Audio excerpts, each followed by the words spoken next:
ಸ್ನೇಹಿತರೆ, ಚರಿತ್ರೆಯ ಮತ್ತೊಂದು ವಿಡಿಯೋಗೆ ನಿಮಗೆಲ್ಲ ಪ್ರೀತಿಯ ಸ್ವಾಗತ. ಗೀಜಾ ಪಿರಮಿಡ್ನ ನಿರ್ಮಾಣದಿಂದ ಹಿಡಿದು ಸಾವಿರಾರು ವರ್ಷಗಳ ಹಿಂದೆ ಬರೆದ ಹೈರೋಗ್ಲಿಫಿಕ್ಸ್ ನಲ್ಲಿ ಮಾಡರ್ನ್ ಹೆಲಿಕಾಪ್ಟರ್ ಹಾಗೂ ಯಾಕ್ಗಳ ಉಲ್ಲೇಖದವರೆಗೆ ಈಜಿಪ್ಟ್ ಚರಿತ್ರೆಯೇ ನಿಗೂಢಗಳನ್ನ ತನ್ನ ಗರ್ಭದಲ್ಲಿ ಹುದುಗಿಸಿಕೊಂಡಿದೆ. ಈ ವಿಚಿತ್ರ ವಿಸ್ಮಯಗಳನ್ನ ನೋಡಿ ಮಾನವ ಕುಲ ಇಂದಿಗೂ ಕೂಡ ಚಕಿತವಾಗುತ್ತೆ. ಈಜಿಪ್ಟ್ನ ರಾಜಧಾನಿ ಕೈರೋದಿಂದ 500 ಕಿಲೋಮೀಟರ್ ದೂರದಲ್ಲಿ ಅಬೈಡೋಸ್ ಅನ್ನುವ ನಗರ ಇದೆ. ಇದನ್ನ ಈಜಿಪ್ಟ್ನ ಪುರಾತನ ನಗರ ಅಂತಾನು ಕರೀತಾರೆ. ಈ ನಗರದ ಒಂದು ಬದಿಯಲ್ಲಿ ನೈಲ್ ನದಿ ಹರಿಯುತ್ತೆ, ಮತ್ತೊಂದು ಕಡೆಯಲ್ಲಿ ದೂರ ದೂರದವರೆಗೂ ಮರಳುಗಾಡಿದೆ. 1998ರಲ್ಲಿ ಇದೇ ಮರಳುಗಾಡಿನಲ್ಲಿ ಒಂದು ಭೀಕರ ಬಿರುಗಾಳಿ ಬೀಸುತ್ತೆ. ಮರಳುಗಾಡಿನಲ್ಲಿ ಬಿರುಗಾಳಿ ಬೀಸಿದ್ರೆ ಏನಾಗುತ್ತೆ ಅನ್ನೋದು ನಿಮ್ಗೆ ಗೊತ್ತಿದೆ. ಹೀಗೆ ಬಿರುಗಾಳಿ ಬೀಸಿದಾಗ ಅಲ್ಲಿವರೆಗೆ ಮರಳು ಮುಚ್ಚಿಕೊಂಡಿದ್ದ ಒಂದು ವಿಚಿತ್ರ ವಸ್ತು ಕಣ್ಣಿಗೆ ಬೀಳುತ್ತೆ. ಈ ವಸ್ತು ತುಂಬಾನೇ ಇಂಟ್ರೆಸ್ಟಿಂಗ್ ಆಗಿ ಕಾಣಿಸುತ್ತೆ. ಹೀಗಾಗಿ ಆರ್ಕಿಯಾಲಜಿಕಲ್ ಟೀಮ್ ಈ ವಸ್ತುವಿನ ಹಿಂದೆ ಬೀಳುತ್ತೆ. ಮುಂದೆ ಇದರ ಉತ್ಖನನ ಕಾರ್ಯ ಶುರುವಾಗುತ್ತೆ. ತುಂಬಾನೇ ಕೇರ್ಫುಲ್ ಆಗಿ ಇದರ ಉತ್ಖನನ ಮಾಡ್ತಾರೆ. ಆಗ ಅಲ್ಲಿನ ಅಧಿಕಾರಿಗಳಿಗೆ ವಿಸ್ಮಯವೊಂದು ಗೋಚರಿಸುತ್ತೆ. ಅದೊಂದು ಸಾವಿರಾರು ವರ್ಷಗಳ ಹಿಂದಿನ ಬೋಟ್ ಆಗಿತ್ತು. ಇಷ್ಟಕ್ಕೆ ಶಾಕ್ ಆಗಬೇಡಿ, ಮುಂದೆ ಹೋಗ್ತಾ ಹೋಗ್ತಾ ನಿಮ್ಮನ್ನೇ ಚಕಿತಗೊಳಿಸುವ ವಿದ್ಯಮಾನಗಳು ನಡೆಯುತ್ತೆ. ಅದನ್ನ ಡೀಟೇಲ್ ಆಗಿ ತೋರಿಸ್ತೀವಿ ನೋಡಿ.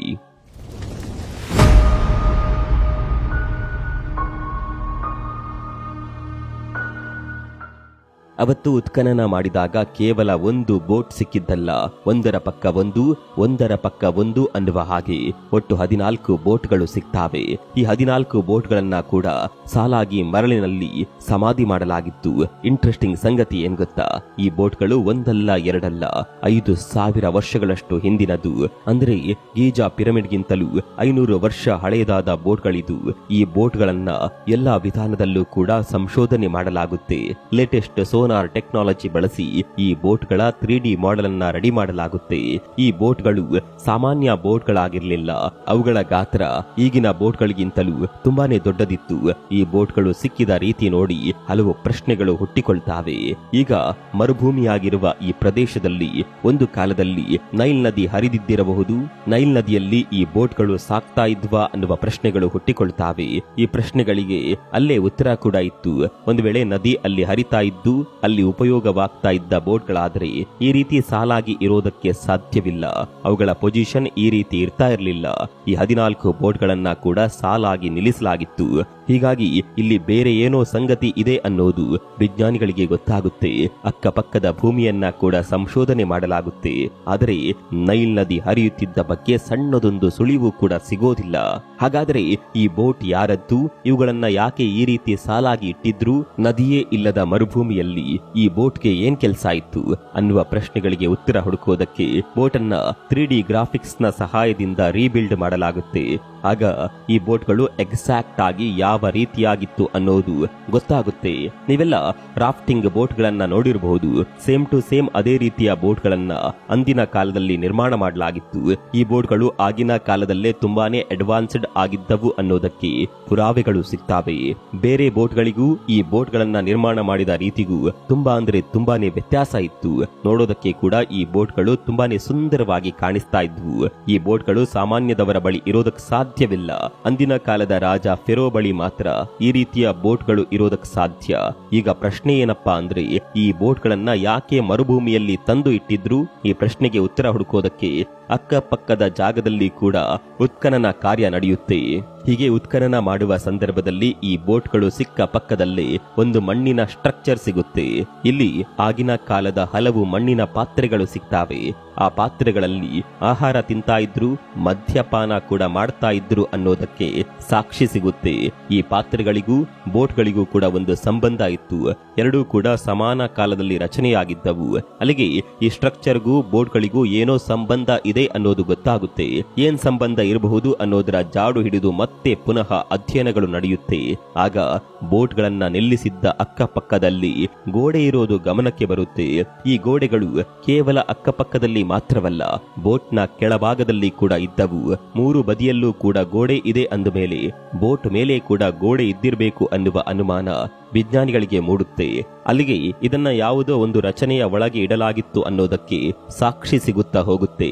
ಈಗ ಇದನ್ನ ಕೂಡ 3D ಗ್ರಾಫಿಕ್ಸ್ ನ ಸಹಾಯದಿಂದ ರೆಡಿ ಮಾಡ್ತಾರೆ.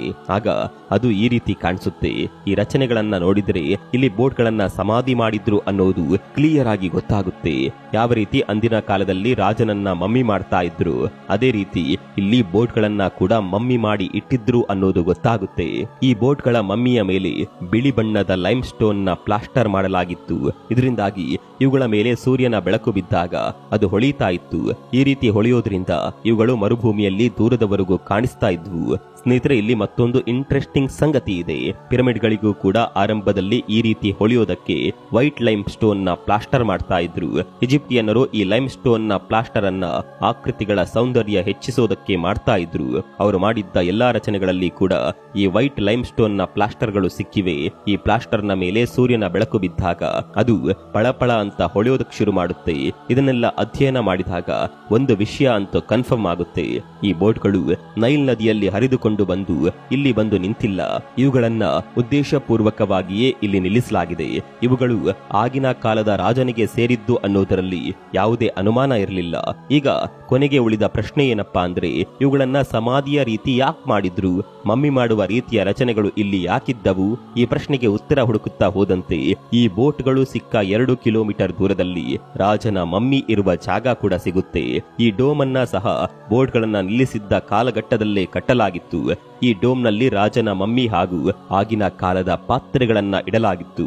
ಆ ಪಾತ್ರೆಗಳ ಅವಶೇಷಗಳು ಕೂಡ ಅಲ್ಲಿ ಸಿಗ್ತಾವೆ. ಇನ್ನು ಡೋಮ್ ನ ಪಕ್ಕದಲ್ಲೇ ಸಣ್ಣ ಪುಟ್ಟ ರಚನೆಗಳಿದ್ದವು. ಇಲ್ಲಿ ಕೂಡ ತುಂಬಾ ಜನರನ್ನ ಸಮಾಧಿ ಮಾಡಲಾಗಿತ್ತು. ಸ್ನೇಹಿತರೆ, ನಿಮ್ಗೆ ಗೊತ್ತಿರಲಿ, ಈಜಿಪ್ಟ್ ನಲ್ಲಿ ರಾಜ ಸತ್ತಾಗ ಆತನ ಸಹಚರರನ್ನ ಕೂಡ ಸಮಾಧಿ ಮಾಡ್ತಾ ಇದ್ರು. ಅವರು ಬಳಕೆ ಮಾಡ್ತಾ ಇದ್ದ ವಸ್ತುಗಳನ್ನ ಕೂಡ ಅದರಲ್ಲಿ ಇಡ್ತಾ ಇದ್ರು. ರಾಜ ಏನೆಲ್ಲ ಬಳಕೆ ಮಾಡ್ತಾ ಇದ್ನೋ ಅದನ್ನೆಲ್ಲವನ್ನ ಸಹ ಅಲ್ಲೇ ಸಮಾಧಿ ಮಾಡ್ತಾ ಇದ್ರು. ಈ ರೀತಿ ಸಮಾಧಿ ಮಾಡಿದ್ರೆ ರಾಜನ ಆತ್ಮಕ್ಕೆ ಶಾಂತಿ ಸಿಗುತ್ತೆ ಅನ್ನುವ ನಂಬಿಕೆ ಇತ್ತು. ಹೀಗಾಗಿ ಅವನ ಸಹಚರರು ಅವನು ಬಳಕೆ ಮಾಡ್ತಾ ಇದ್ದ ಪ್ರತಿಯೊಂದನ್ನ ಕೂಡ ರಾಜನ ಸಮಾಧಿ ಮಾಡುವ ಸಂದರ್ಭದಲ್ಲೇ ಸಮಾಧಿ ಮಾಡ್ತಾ ಇದ್ರು. ಇಲ್ಲೂ ಕೂಡ ಆಗಿದ್ದು ಇದೆ. ರಾಜ ಬೋಟ್ಗಳನ್ನ ಬಳಕೆ ಮಾಡ್ತಾ ಇದ್ದ. ಹೀಗಾಗಿ ಅವನನ್ನ ಸಮಾಧಿ ಮಾಡುವ ಸಂದರ್ಭದಲ್ಲಿ ಅವನು ಬಳಕೆ ಮಾಡ್ತಾ ಇದ್ದ ಬೋಟ್ಗಳನ್ನ ಕೂಡ ಸಮಾಧಿ ಮಾಡಲಾಗಿತ್ತು. ಈಜಿಪ್ಟ್ ನಲ್ಲಿ ಈ ರೀತಿಯ ಡೋಮ್ಗಳು ಇದ್ರೆ ಅವುಗಳಲ್ಲಿ ತುಂಬಾನೇ ನಿಧಿ ಕೂಡ ಇರುತ್ತೆ. ಕಾರಣ ಅವನ ಕಾಲದಲ್ಲಿ ಬಳಕೆ ಮಾಡ್ತಾ ಇದ್ದ ಎಲ್ಲಾ ಹಣವನ್ನ ಕೂಡ ಅಲ್ಲಿ ಸಮಾಧಿ ಮಾಡ್ತಾ ಇದ್ರು. ಹೀಗಾಗಿ ತುಂಬಾ ಜನ ಕಳ್ಳರು ಈ ರೀತಿಯ ಡೋಮ್ಗಳನ್ನ ಹುಡುಕಿ ಅಂದಿನ ಕಾಲದ ವಸ್ತುಗಳನ್ನ ಕಳ್ಳತನ ಮಾಡ್ತಾ ಇದ್ರು. ಬಂಗಾರವನ್ನ ತೆಗೆದುಕೊಂಡು ಹೋಗ್ತಾ ಇದ್ರು. ಹೀಗೆ ಮಾಡುವಾಗ ಕೆಲವೊಂದು ಕಣ್ಣಿಗೆ ಕಾಣದ ರಚನೆಗಳು ಮಾತ್ರ ಸೇಫ್ ಆಗಿ ಉಳಿತಾವೆ. ಅದರಲ್ಲಿ ಈ ಬೋಟ್ಗಳ ರಚನೆ ಕೂಡ ಒಂದು. 1922ರಲ್ಲಿ ವ್ಯಾಲಿ ಆಫ್ ಕಿಂಗ್ಸ್ ಅನ್ನುವ ಜಾಗದಲ್ಲಿ ಟುಟನ್ ಕಾಮನ್ ಅನ್ನುವ ರಾಜನ ಸಮಾಧಿ ಸಿಗುತ್ತೆ. ಈ ಸಮಾಧಿಯಲ್ಲಿ ಆಗಿನ ಕಾಲದ ಎಲ್ಲಾ ಸಾಮಾನುಗಳು ಹಾಗೂ ಖಜಾನೆಯೇ ಸಿಕ್ಕಿತ್ತು. ಅವುಗಳು ಯಾವ ರೀತಿ ಸಿಕ್ಕಿತ್ತು ಅಂದ್ರೆ ಅವುಗಳನ್ನ ನೋಡಿದ್ರೆ ನಿಮ್ಗೂ ಕೂಡ ಶಾಕ್ ಆಗುತ್ತೆ. ನೋಡಿ ಯಾವ ರೀತಿ ಖಜಾನೆ ಪಳಪಳ ಅಂತ ಹೊಳೆಯುತ್ತಿದೆ. ಅಲ್ಲಿ ಕೇವಲ ಖಜಾನೆ ಮಾತ್ರ ಸಿಕ್ಕಿದ್ದಲ್ಲ, ಬೋಟ್ಗಳ ಅವಶೇಷಗಳು ಸಿಕ್ಕಿದ್ದವು. ಅಂದ್ರೆ ಆಗಿನ ಕಾಲದಲ್ಲಿ ರಾಜ ಬಳಕೆ ಮಾಡ್ತಾ ಇದ್ದ ಎಲ್ಲಾ ವಸ್ತುಗಳು ಕೂಡ ಸಮಾಧಿ ಆಗ್ತಾ ಇದ್ದವು ಅನ್ನೋದಕ್ಕೆ ಇಲ್ಲಿ ಸಾಕ್ಷಿ ಸಿಗುತ್ತೆ. ಈ ವಿಸ್ಮಯದ ಬಗ್ಗೆ ನಿಮ್ಗೆ ಏನನ್ಸುತ್ತೆ ಅನ್ನೋದನ್ನ ಕಾಮೆಂಟ್ ಮಾಡಿ.